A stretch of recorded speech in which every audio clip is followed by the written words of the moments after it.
Selam arkadaşlar. Herkesi hoş gördük. Bugün yine yepyeni bir videoyla karşınızdayım. Hayranlıkla izlediğimiz Can Yaman ve Demet Özdemir çiftinden çok güzel fotolar hazırladım.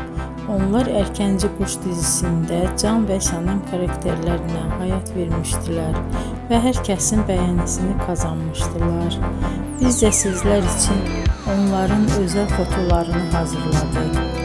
Bu möhtəşəm videoların gəlməsini istiyorsanız bol bol yorum yazın, kanala abone olun, sona kadar izleyin.